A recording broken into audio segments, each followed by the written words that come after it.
As third gradings, you started a comprehension notebook where you put important information that you can access later. We're going to continue with that this year.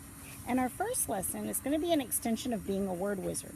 Except now we're really fine-tuning our skills into becoming an etymologist. What is an etymologist? Well, an etymologist is someone who studies the real meaning of words and examines how words function in sentences. They work to learn about word parts. They understand Greek and Latin roots. They find words in context and they look for related words, and they know when and how to start using resources to better understand word parts or meanings. And so these are some of the goals of being an etymologist that we'll address. Now, what connects to this, though, is knowing about our conventions of grammar and our parts of speech. These are some big goals that your other teachers will work with you on building, but I'm going to support that because as a wordsmith, we do have to understand our parts of speech. And the common ones that we're going to work with are nouns, pronouns, verbs, adverbs, adjectives, and prepositions. And so to give you an opportunity to explore that a little bit more and hopefully build your skills as a grammar master, I've got these areas set up to where you can start putting examples in. Please color code your book by these colors, as the color will help us sort out the parts of speech and words we discover. Adverbs and prepositions on this page. Remember, please use these colors. Now, as a reminder, context clues are hints that an author gives to help define a difficult or unusual word.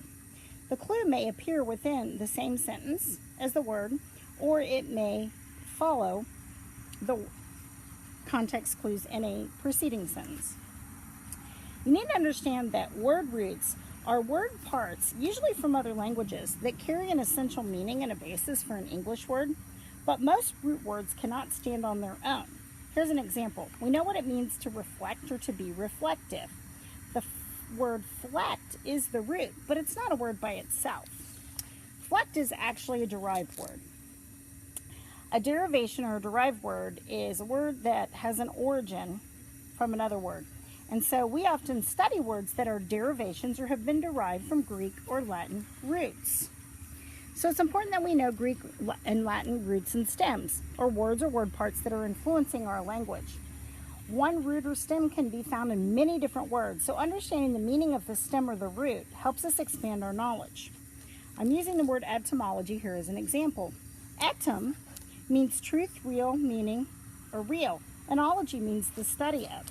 So if we look at what etymology really is, it's the study of the origin of words and the way in which their meanings have changed.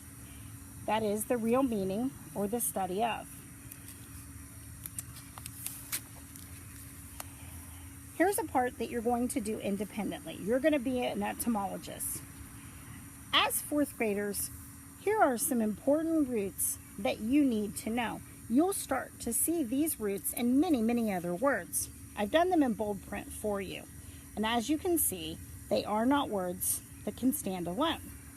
It's going to be your job to identify the root or the origin of the word, which you can do independently on your own, or you can find a classroom resource such as this one to help you. And then I'm looking for you to find at least 3 related words to that root using that root. Now, to help you out, of course, I have given you some common Greek roots here and some common Latin roots. These are not all. This is just a short list to get you started.